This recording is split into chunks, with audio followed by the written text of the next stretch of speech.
Paso la mano sobre las finas chapas que conforman este Skyrider.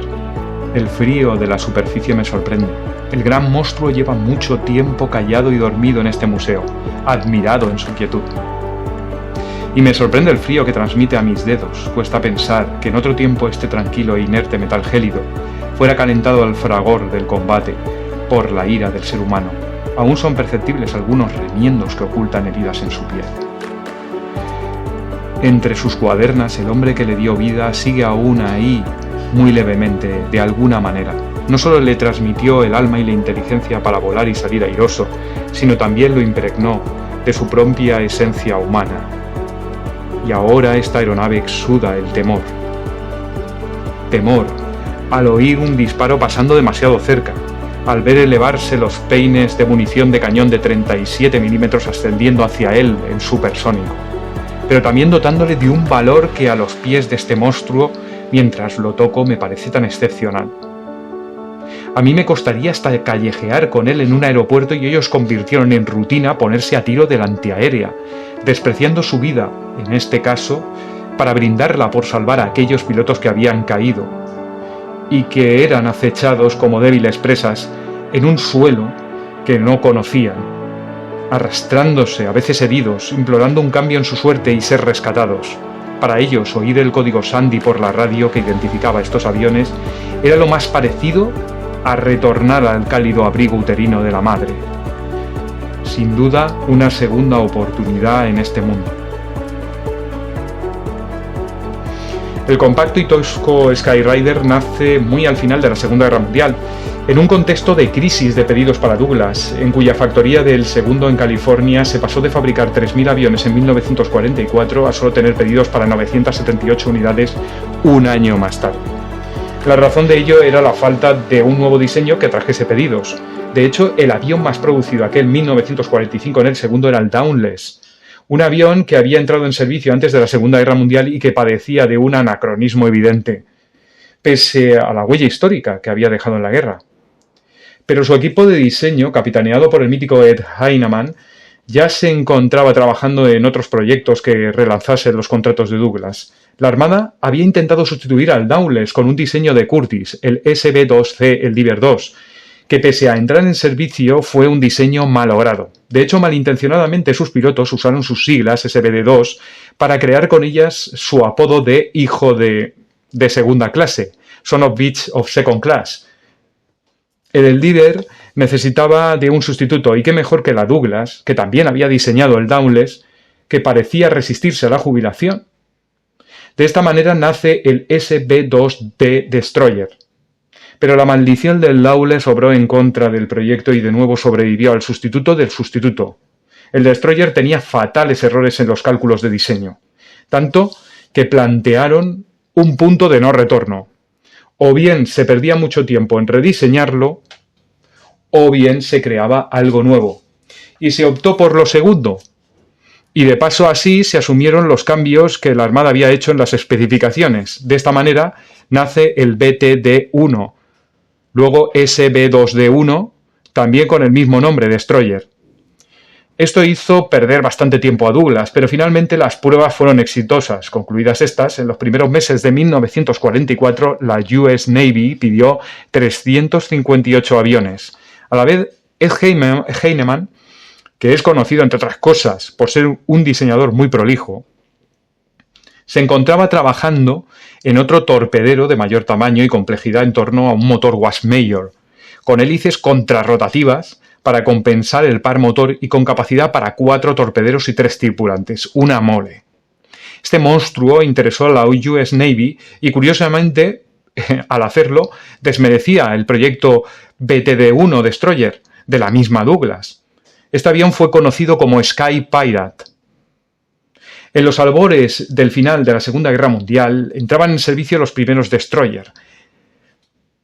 La verdad es que decepcionaron. Ello y el final de las hostilidades llevaron a la cancelación del pedido con tan solo 28 aviones entregados. Pero de nuevo Ed Heinemann tenía cálculos sobre una mejora del Destroyer, el BT-2D, antes de la cancelación del mismo Destroyer. Esto le valió pues para entrar en una pugna con el fabricante Martin por un contrato con la US Navy, el US Marine Corps, por un avión torpedero.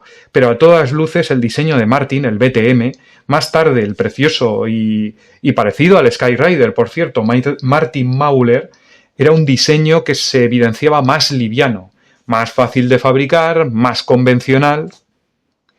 El diseñador olió el fracaso y en un golpe de desesperación pidió a la Armada cancelar el proyecto BTD-2 y utilizar los fondos aprobados para él en un nuevo y enésimo rediseño.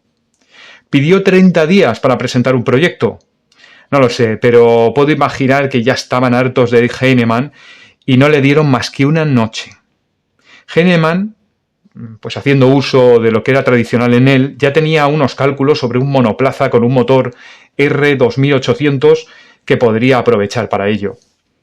Pero el contrato era tajante. Quería que emplease el Wright R3350 y esto aumentaría el peso y por tanto se debía recalcular todo. Heinemann se encerró en la habitación del Hotel Stadler con sus ingenieros de confianza Ruth y Devlin y entre los tres alumbraron el llamado BT-2D Destroyer 2, luego Skyrider. A unas intempestivas 4 de la madrugada terminaron. El proyecto recibió el visto bueno de la US Navy. Sobre el papel parecía que el Martin iba a ser más potente, pero debido al fenómeno de reacción de la salida de los gases de Douglas, parecía que el proyecto de Douglas iba a ser más veloz. Perfecto. Ahora tenían tan solo 9 meses para convertir sus dibujos y cálculos en un prototipo con garantías. En 9 meses y un día estuvo volando. Era el 18 de marzo de 1945 cuando desplegaba el primer AD-A1 Skyrider para nosotros, pero con el nombre en la época de XBT-2D1 Destroyer 2. Encandiló a sus probadores, que vieron que superaba las velocidades que tenía la propuesta inicial de Douglas. De igual forma lo enfrentaron con un versátil caza F-4U Corsair, y por debajo de los 6.100 metros era capaz de evolucionar con garantías en un combate contra este, que era decir ya mucho.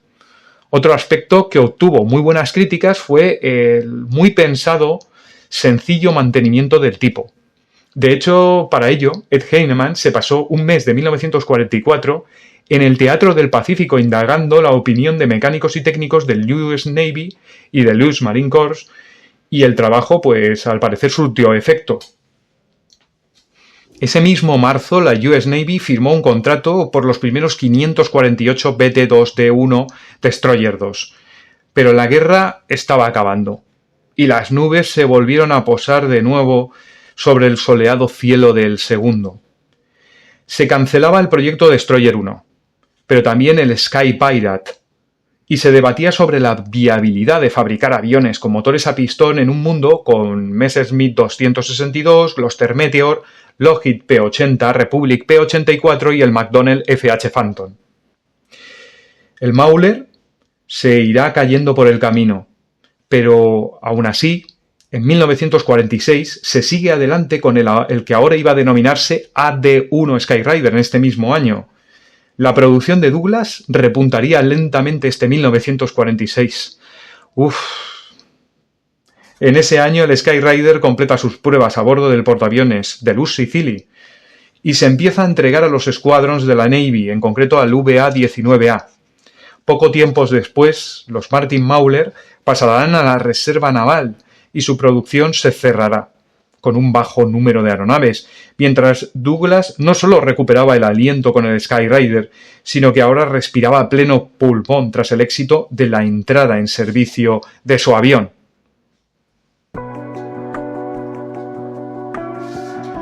Bueno, y fue de esta manera como, después de 3 fracasos para Heinemann y su equipo, se logró encontrar de una manera magistral, casi imposible y en una noche de trabajo, en lo que imagino fue una noche larga de mucha presión, con la llave que le daría la vuelta a todo. Heinemann recibió el proyecto Skyrocket, el Skyray, el bombardero embarcado Sky Warrior, y en medio de esta vorágine se le pidió que implementara su Skyrider, con más capacidad de carga e incluso que se le dotase de una turbohélice basado en el motor Allison XT40. Esto último generó el XA-2D1 Skyshark, un proyecto lleno de problemas y que no despegó hasta un lejano 1950 y que entró en servicio 4 años después solo para constatar que no debería de haberlo hecho jamás. Sufrió problemas mecánicos por su motor y hélice y se retiró enseguida, llevándose la vida de algunos pilotos por el camino. Pero este varapalo ya no podía empañar la genialidad de Heinemann, que pasará de los libros de la aeronáutica a los de la historia de la técnica, como una de las mentes más brillantes en el diseño y concepción de la tecnología. Todo ello con la genialidad de la singular belleza de sus creaciones. Sería injusto no subrayar el papel aquí de 2 miembros de su equipo, de Ruth y Devlin, que lo acompañaron en muchos diseños. Para 1951 el avión había atraído la atención de la Fleet Air Army británica, que operó desde el portaaviones HMS Eagle y el HMS Royal, la versión de alerta temprana, el AD-4W. Se vivía en pleno conflicto de Corea y el avión destacaba por su capacidad de carga y autonomía, ganándose la fama de poder transportar cualquier cosa. Impulsado por su enorme motor Wright Cyclone Duplex R3350 y ayudado por su descomunal hélice Aeroproducts de 4 metros, que había sido diseñada mastodóntica para aprovechar toda la fuerza de 2.700 caballos que podía desarrollar su motor. En Corea, un F-9 Panther podía volar 1 hora y media y llevar una carga de 2 bombas de 450 kilos y 6 cohetes. El AD Skyrider, con sus 15 pilones, podía llevar su propio peso en armas, unos 3.600 kilos, ganándose así el apodo Flying Dump Truck, camión volquete volante. Y podía hacerlo durante 3 horas.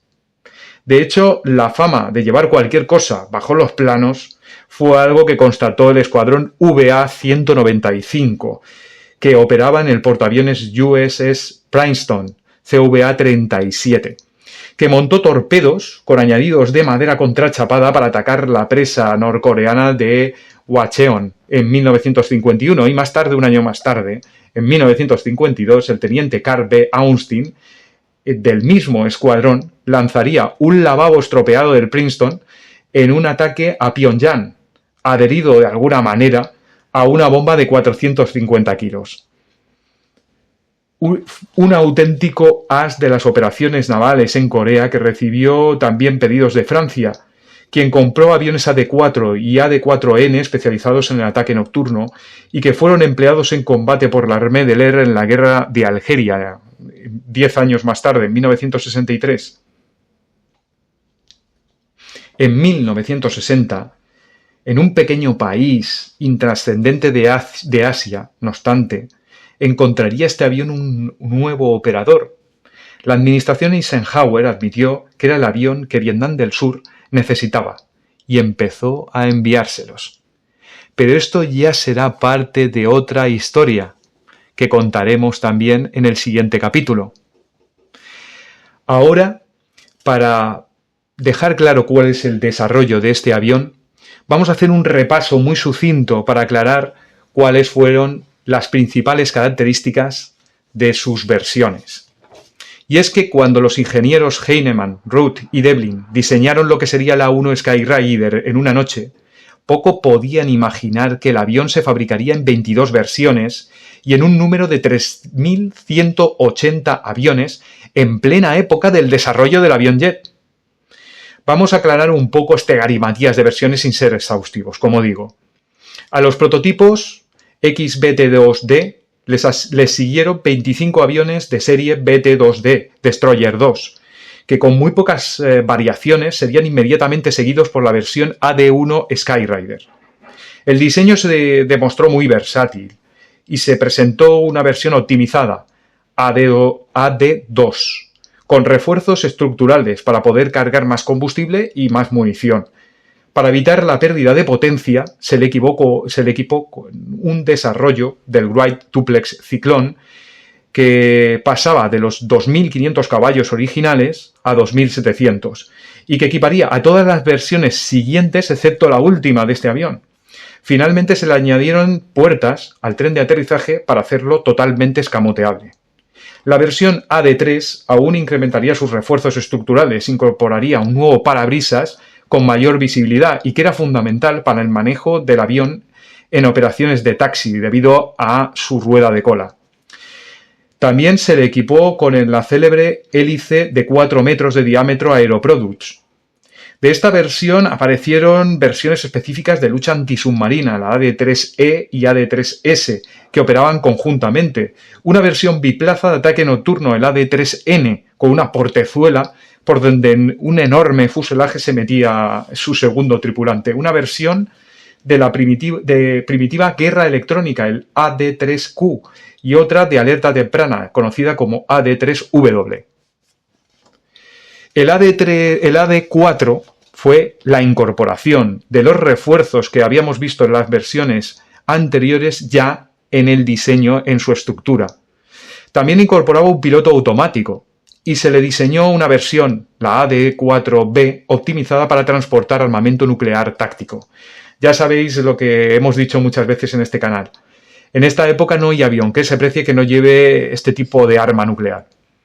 Aparte de la versión de ataque nocturno, AD4N con radar APS-19 optimizado, también hubo versiones Q de guerra electrónica y W de alerta temprana de este modelo del Skyrider.